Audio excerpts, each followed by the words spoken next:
ఈ సినిమాలు చూసి యువతరము అదేది టెర్రరిస్టులుగా మారడం తప్పు లేదని భావిస్తున్నట్టున్నారు. అట్లాంటి వాళ్ళని క్యాచ్ చేస్తున్నటువంటి వాళ్ళు విదేశాల్లో ఉంటూ కూడా భారతదేశంలో ఎక్స్టార్షన్స్ చేసేటటువంటి బ్యాచ్‌కి ఒక నలుగురిని ఇప్పుడు హర్యానా పోలీసులు లేపేశారు.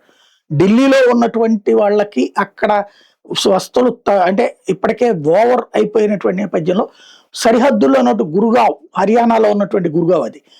ఆ గురుగావ్‌లో పెద్ద ఎత్తున వ్యాపారాలు చేస్తుంటే అక్కడి వాళ్ళని బెదిరిస్తున్నటువంటి వాడు దుబాయి, బ్రిటను, కెనడాలో ఎక్కడున్నాడో తెలీదు గ్యాంగ్‌స్టర్ దీపక్ నందల్ అనేవాడు. వీడు విదేశాల నుంచినే హర్యానాలో నెట్వర్క్ నడుపుతున్నాడు. సోషల్ మీడియా ద్వారా యూత్‌ని అట్రాక్ట్ చేసి ఆ తర్వాత ట్రైనింగ్‌లు ఇస్తున్నాడు. వీడి మనుషులు కలిసి సినిమాల్లో చూపెట్టినట్టుగా ఒక రియల్ ఎస్టేట్ వ్యాపారిని బెదిరించారు.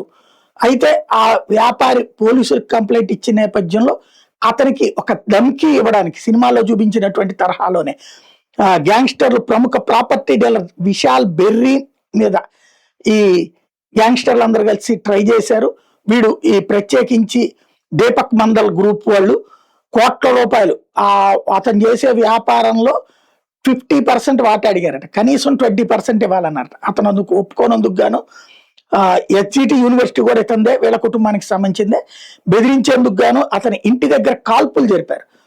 విశాల్ బెర్రీ ఇంటి దగ్గర ఉన్నటువంటి సందర్భంలోనే సుశాంత్ లో ఫేజ్ 2 దగ్గర కారులో కొందరు అనుమానాస్పదంగా సంచరిస్తున్నారని లోకల్ గా ఉన్నటువంటి పబ్లిక్ పోలీసులకు ఇన్ఫార్మ్ చేసేటప్పుడు పోలీసులు అక్కడికి చేరితే గ్యాంగ్స్టర్లు వ్యాపారవేత్త అయితే ముందు పోలీసులకు ఇన్ఫార్మ్ చేయలేదు.